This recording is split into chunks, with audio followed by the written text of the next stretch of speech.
ఓం శాంతి 2/12/2025 మధురమైన పిల్లలు, మీరొచ్చినప్పుడు మేం మీపై బలిహారం అవుతాము అని మీరు ప్రతిజ్ఞ చేశారు. మీకు ఈ ప్రతిజ్ఞను గుర్తు చేయించేందుకు ఇప్పుడు తండ్రి వచ్చారు. ప్రశ్న: ఏ ముఖ్యమైన విశేషత కారణంగా పూజ్యులు అని కేవలం దేవతలను మాత్రమే అనగలరు? జవాబు: దేవతల విశేషత ఏమిటంటే వారెప్పుడూ ఎవ్వర్నీ స్మృతి చేయరు. వారు తండ్రిని స్మృతి చేయరు, అలాగే ఎవరి చిత్రాలను స్మృతి చేయరు. అందుకే వారిని పూజ్యులు అనంటారు. అక్కడ సుఖమే సుఖం ఉంటుంది. అందుకే ఎవ్వరినీ స్మృతి చేయవలసిన అవసరం ఉండదు. ఇప్పుడు మీరు ఒక్క తండ్రి స్మృతితో ఇటువంటి పూజ్యులుగా పావనులుగా అవుతారు. అప్పుడిక స్మృతి చేయవలసిన అవసరమే ఉండదు. ఓం శాంతి. మధురాతి మధురమైన రూహానీ పిల్లలు స్మృతి చేయరు. వాస్తవానికి రూహానీ ఆత్మలు అని అనరు. రూహ్ అన్నా లేక ఆత్మ అన్నా విషయం ఒక్కటే. ఆత్మిక పిల్లలకు తండ్రి అర్థం చేయిస్తున్నారు. పరంపిత పరమాత్మ ఇంతకు ముందెప్పుడు కూడా ఆత్మలకు జ్ఞానాన్ని ఇవ్వలేదు. తండ్రి స్వయంగా చెప్తున్నారు, నేను ఒక్కసారి మాత్రమే కల్పం యొక్క పురుషోత్తమ సంగంయుగంలో వస్తాను. మొత్తం కల్పంలో సంగంయుగంలో తప్ప స్వయం తండ్రి ఇంకెప్పుడు రారు అని ఈ విధంగా ఇంకెవ్వరూ చెప్పలేరు. తండ్రి సంగంయుగంలోనే వస్తారు. అప్పుడు భక్తి పూర్తవుతుంది. మరియు తండ్రి కూర్చుని పిల్లలకు ఈ జ్ఞానాన్ని ఇస్తారు. స్వయాన్ని ఆత్మగా భావిస్తూ తండ్రిని స్మృతి చేయండి అని. ఇది చాలా మంది పిల్లలకు చాలా కష్టం అనిపిస్తుంది. వాస్తవానికి ఇది చాలా సహజము. కాని బుద్ధిలో సరైన రీతిలో కూర్చోదు కావున పదే పదే అర్థం చేయిస్తూ ఉంటారు. కాని అర్థం చేయించినా కూడా అర్థం చేసుకోరు. స్కూల్లో టీచర్ 12 నెలలు చదివిస్తారు. అయినా కానీ కొంతమంది ఫెయిల్ అయిపోతారు. ఈ అనంతమైన తండ్రి కూడా పిల్లలకు ప్రతిరోజు చదివిస్తారు. అయినా కానీ కొంతమందికి ధారణ అవుతుంది, కొంతమంది మర్చిపోతారు. స్వయాన్ని ఆత్మగా భావించండి మరియు తండ్రిని స్మృతి చేయండి. ఈ ముఖ్యమైన విషయాన్నే అర్థం చేయించడం జరుగుతుంది. నన్నొక్కరినే స్మృతి చేయండి అని తండ్రే చెప్తారు. ఇతర మనుష్యమాతృలెవ్వరూ ఎప్పుడూ ఇలా చెప్పలేరు. తండ్రి అంటారు, నేను ఒక్కసారి మాత్రమే వస్తాను. కల్పం తర్వాత మళ్లీ సంగంయుగంలో ఒక్కసారి మాత్రమే పిల్లలైన మీకు మాత్రమే అర్థం చేయిస్తాను. మీరే ఈ జ్ఞానాన్ని ప్రాప్తి చేసుకుంటారు. ఇతరులెవ్వరూ ఈ జ్ఞానాన్ని తీసుకోరు. ప్రజాపిత బ్రహ్మ యొక్క ముఖవంశావళి బ్రాహ్మణులైన మీరు ఈ జ్ఞానాన్ని అర్థం చేసుకుంటారు. కల్పకృతం కూడా తండ్రి ఈ సంగంయుగంలో ఈ జ్ఞానాన్ని వినిపించారని మీకు తెలుసు. బ్రాహ్మణులైన మీకు మాత్రమే ఈ పాత్ర ఉంది. ఈ వర్ణాలలోకి కూడా తప్పకుండా రావాల్సిందే. ఇతర ధర్మాల వారు ఈ వర్ణాలలోకి రానే రారు. భారతవాసులే ఈ వర్ణాల్లోకి వస్తారు. బ్రాహ్మణులుగా కూడా భారతవాసులే అవుతారు. అందుకే తండ్రి భారత్లోనే రావాల్సి వస్తుంది. మీరు ప్రజాపిత బ్రహ్మ యొక్క ముఖ వంశావళి బ్రాహ్మణులు. బ్రాహ్మణుల తర్వాత దేవతలు మరియు క్షత్రియులు ఉంటారు. వాస్తవానికి ఎవ్వరూ ప్రత్యేకంగా క్షత్రియులుగా అవ్వరు. మిమ్మల్ని బ్రాహ్మణులుగా తయారు చేస్తారు. ఆ తర్వాత మీరు దేవతలుగా అవుతారు. ఆ తర్వాత నెమ్మది నెమ్మదిగా కళలు తగ్గిపోయినప్పుడు వారినే క్షత్రియులనంటారు. క్షత్రియులుగా ఆటోమేటిక్గా అవడం జరుగుతుంది. తండ్రైతే వచ్చి బ్రాహ్మణులుగా తయారు చేస్తారు. ఆ తర్వాత బ్రాహ్మణుల నుండి దేవతలుగా అవుతారు. మళ్లీ వారే క్షత్రియులుగా అవుతారు. 3 ధర్మాలను ఒక్క తండ్రి ఇప్పుడు స్థాపన చేస్తారు. స్థాపన చేయడం కోసమని తండ్రి మళ్లీ సత్యత్రేతాయుగాల్లోకి వస్తారని కాదు. అర్థం చేసుకునే కారణంగా మనుషులు తండ్రి సత్యత్రేతాయుగాల్లో కూడా వస్తారని అంటారు. తండ్రి అంటారు, నేను ప్రతి యుగంలోనూ రాను. నేను ఒక్కసారి మాత్రమే వస్తాను, కల్పం యొక్క సంగమయుగంలో వస్తాను. మిమ్మల్ని నేనే బ్రాహ్మణులుగా తయారు చేస్తాను, ప్రజాపిత బ్రహ్మ ద్వారా. నేనైతే పరంధామం నుండి వస్తాను. అచ్చా, బ్రహ్మ ఎక్కడి నుండి వస్తారు? బ్రహ్మ అయితే 84 జన్మలు తీసుకుంటారు, నేను తీసుకోను. బ్రహ్మ సరస్వతులే విష్ణు యొక్క 2 రూపాలైన లక్ష్మీనారాయణలుగా అవుతారు. వారే 84 జన్మలు తీసుకుంటారు. మళ్లీ వారి అనేక జన్మల అంతిమంలో ప్రవేశించి వారిని బ్రహ్మగా చేస్తాను. వారికి బ్రహ్మ అని నేను పేరు పెడతాను. ఇదేమీ వారి సొంత పేరు కాదు. పిల్లలు జన్మించినప్పుడు 6వ రోజు పండుగను జరుపుతారు, జన్మదినాన్ని జరుపుతారు. వారి జన్మపత్రికలోని పేరైతే లేఖ్రాజ్. అది బాల్యంలోని పేరు. సంగంయుగంలో ఎప్పుడైతే తండ్రి ప్రవేశించారో అప్పుడు పేరు మారింది. అది కూడా వీరు వానప్రస్థ అవస్థలో ఉన్నప్పుడు పేరు మారుతుంది. ఆ సన్యాసులైతే ఇల్లు వాకిళ్లను వదిలి వెళ్లినప్పుడు పేరు మారుతుంది. వీరైతే ఇంట్లోనే ఉంటారు. వీరికి బ్రహ్మ అన్న పేరు పెట్టారు. ఎందుకంటే బ్రాహ్మణులు కావాలి కదా. మిమ్మల్ని తమవారిగా చేసుకుని పవిత్ర బ్రాహ్మణులుగా తయారు చేస్తారు. పవిత్రంగా తయారు చేయడం జరుగుతుంది, అంతేకాని మీరు జన్మించడంతోనే పవిత్రంగా ఉన్నారని కాదు. మీకు పవిత్రంగా తయారయ్యేందుకు శిక్షణ లభిస్తుంది. పవిత్రంగా ఎలా అవ్వాలి? ఇదే ముఖ్యమైన విషయము. భక్తి మార్గంలో పూజ్యులు ఒక్కరు కూడా ఉండరని మీకు తెలుసు. గురువులు మొదలైన వారికి మనుషులు తలవంచి నమస్కరిస్తారు, ఎందుకంటే వారు ఇల్లు వాకిళ్లను వదిలి పవిత్రంగా అవుతారు. అంతేకాని వారిని పూజ్యులు అని అనరు. ఎవరైతే ఎవ్వరినీ స్మృతి చేయరో వారే పూజ్యులు. సన్యాసులు బ్రహ్మతత్వాన్ని స్మృతి చేస్తారు కదా, ప్రార్థన చేస్తారు. సత్యుగంలో ఎవరినీ స్మృతి చెయ్యరు. ఇప్పుడు తండ్రి అంటారు, మీరు ఒక్కరినే స్మృతి చేయాలి. అదంతా భక్తి. మీ ఆత్మ కూడా గుప్తంగా ఉంది. ఆత్మ గురించి యథార్థ రీతిగా ఎవ్వరికీ తెలీదు. సత్యత్రేతాయుగాలలో కూడా శరీరధారులు తమ పేర్లతోనే పాత్రను అభినయిస్తారు. పాత్రధారులు అన్న తర్వాత పేరు లేకుండానైతే ఉండలేరు. ఎక్కడున్నా సరే శరీరానికి తప్పకుండా పేరుంటుంది. పేరు లేకుండా పాత్రనెలా అభినయిస్తారు? తండ్రి అర్థం చేయించారు, మీరొచ్చినట్లయితే మేం మిమ్మల్నే మావారిగా చేసుకుంటాము, ఇతరులెవ్వరినీ కాదు అని భక్తి మార్గంలో పాడతారు. మేము మీకు చెందినవారుగానే అవుతాము అని ఆత్మ అంటుంది. భక్తి మార్గంలో ఏ ఏ దేహధారులైతే ఉన్నారో, ఎవరికైతే పేర్లు పెట్టడం జరుగుతుందో వారిని మేము పూజించము. ఎప్పుడైతే మీరొస్తారో అప్పుడు మీపైనే బలిహారం అవుతాము. ఎప్పుడొస్తారు? ఇది కూడా తెలీదు. అనేక దేహధారులను, నామధారులను పూజిస్తూ ఉంటారు. అర్ధకల్పం భక్తి పూర్తయినప్పుడు తండ్రి వస్తారు. వారంటున్నారు, మేం మిమ్మల్ని తప్పింకెవ్వరినీ స్మృతి చేయము, ఈ దేహాన్ని కూడా స్మృతి చేయము అని మీరు జన్మ జన్మాంతరాలుగా అంటూ వచ్చారు. కాని నా గురించి తెలియకపోతే మరి ఎలా స్మృతి చేస్తారు? ఇప్పుడు తండ్రి కూర్చుని పిల్లలకు అర్థం చేయిస్తున్నారు. మధురాతి మధురమైన పిల్లలు, స్వయాన్ని ఆత్మగా భావించండి మరియు తండ్రిని స్మృతి చెయ్యండి. తండ్రి పతిత పావనుడు. వారిని స్మృతి చేసినట్లయితే మీరు పావనంగా సతోప్రధానంగా అయిపోతారు. సత్యత్రేతాయుగాలలో భక్తి ఉండదు. మీరు ఎవ్వరినీ స్మృతి చేయరు.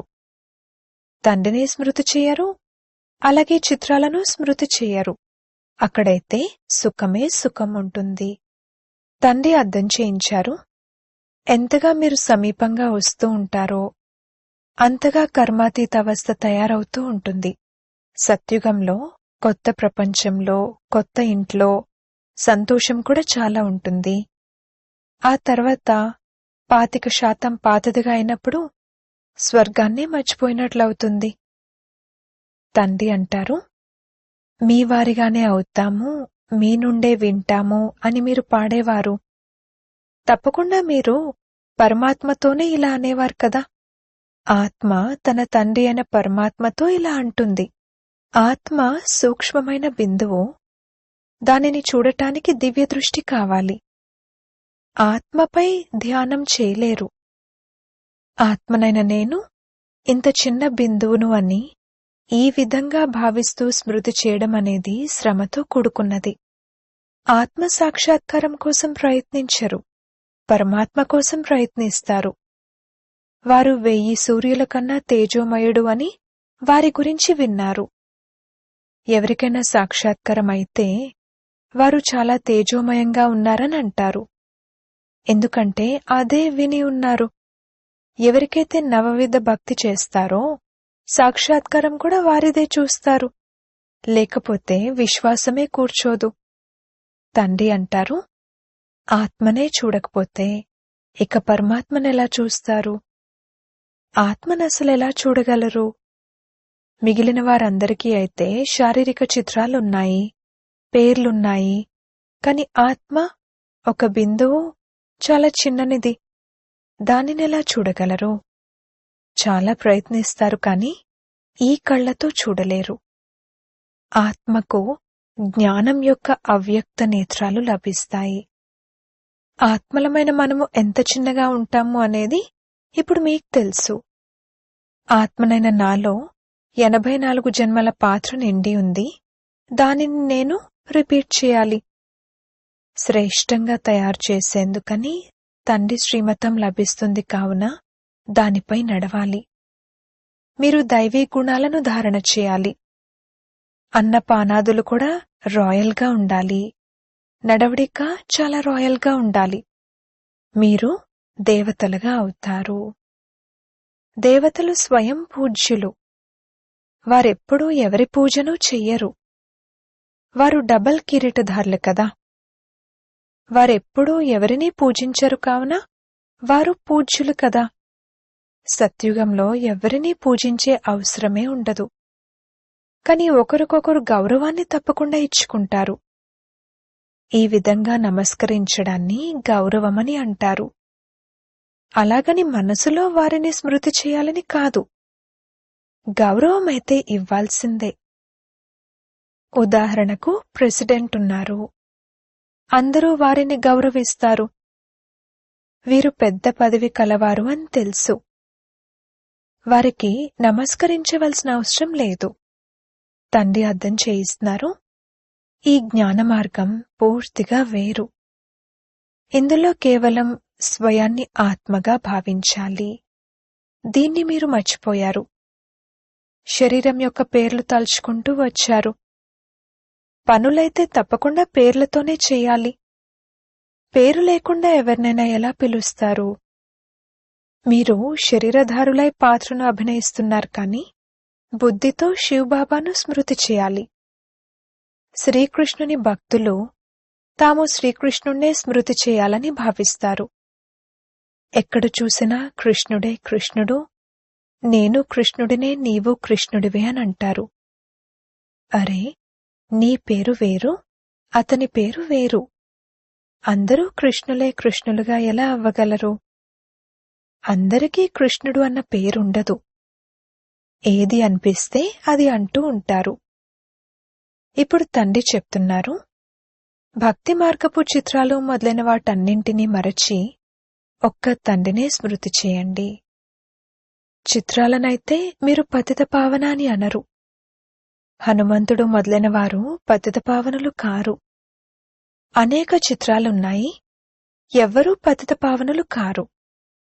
శరీరమున్న దేవీలు మొదలైన వారినెవ్వరినీ పతిత పావనులు అని అనరు. 6, 8 భుజాల కల దేవీలు మొదలైన వారిని తయారు చేస్తారు. అంతా తమ బుద్ధితోనే తయారు చేస్తారు. వారెవరు అన్నది తెలియదు. ఈ పతిత పావనుడైన తండ్రి యొక్క పిల్లలు, సహాయకులని ఎవ్వరికీ తెలియదు. మీ రూపమైతే ఈ విధంగా సాధారణంగానే ఉంటుంది. ఈ శరీరాలైతే వినాశనమైపోతాయి. మీ చిత్రాలు మొదలైనవి ఉంటాయని కాదు. ఇవన్నీ సమాప్తమైపోతాయి. వాస్తవానికి దేవీలు మీరే. సీతాదేవి, ఫలానా దేవి అని పేర్లు కూడా తీసుకోవడం జరుగుతుంది. రామ్ దేవత అని అనరు. ఫలానా దేవి లేక శ్రీమతి అని అంటూ ఉంటారు. అది కూడా తప్పే అవుతుంది. ఇప్పుడు పావనంగా అయ్యేందుకు పురుషార్థం చేయాలి. పతితం నుండి పావనంగా చేయండి అని మీరు అంటారు కూడా. అంతేకాని లక్ష్మీనారాయణలుగా చేయండి అని అనరు. పతితం నుండి పావనంగా కూడా తండ్రే తయారు చేస్తారు. నరుని నుండి నారాయణునిగా కూడా వారే తయారు చేస్తారు.